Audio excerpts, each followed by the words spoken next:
Hey everyone, Scoop Scientist here. People are finally returning to the moon. So let's talk about it.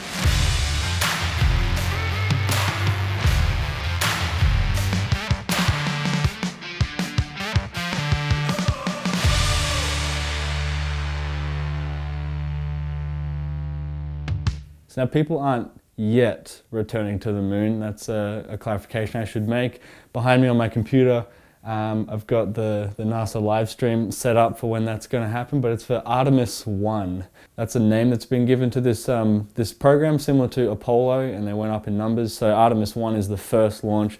Basically, this is a rocket ship that's going to launch in probably about half an hour, assuming the weather is good over there in America. I'm here in Australia.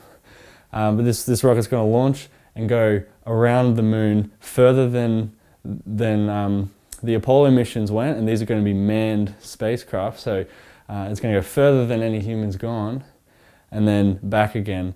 At least this one, it's not manned by people. This has a crash test dummy named Commander Munitin Campos. Forgive me on the mispronunciation if there was any there, but that's named after, I believe it was an engineer from the Apollo 13. Yeah, so it's just a dummy in this spaceship at this point in time, but I believe Artemis 2 or 3, like the next one or the one after that, people are going to be in it, and then by 2025, hopefully people are going to be actually on the moon, which is crazy because that's only a couple of years away. So it's a roughly 98-meter tall rocket ship with 4 engines that will have the capability to push 27 metric tons all the way to the moon, basically in one go, which is just insane. That's a lot of weight. And it's made out of 3 parts. We've got the crew section, which can hold up to 4 people at a time. The second part is the service module, so it's got solar panels and power modules and life support all in that.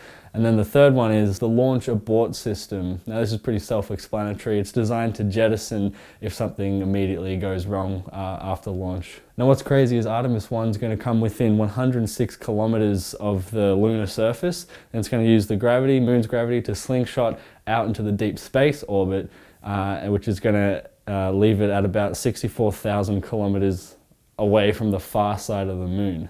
Then it'll spend about 1 or 2 weeks within that orbit before it starts to come home, and what it'll do is it'll come close to the moon again using the gravity to slingshot back to Earth.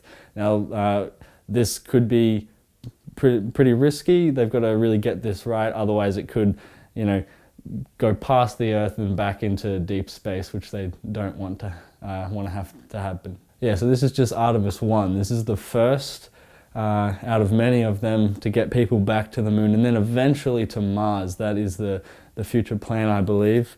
Now obviously I've got no actual connection to this. I'm just really interested, really want to see this. I can't wait to watch the launch. We got 24 minutes roughly until hopefully we can watch the live stream. And also I'm really keen to see like the photos that'll be taken, you know, of the moon close up, and over the horizon of the moon you can see the Earth. Like they're planning on taking all those kinds of photos, and there's heaps of cameras on board. So throughout the 42-day journey, this there'll be plenty of photos released all over. You know, there'll be videos on YouTube, on NASA's YouTube channel, and all their social pipes and things like that, which I'm looking forward to having a look at and seeing them. So yeah, I'm just going to be sitting here waiting for the launch to happen. I'm going to watch it. Now this video is obviously posted after the launch happened. If you saw it, that's awesome, but if not, you can probably re-watch it, I would imagine.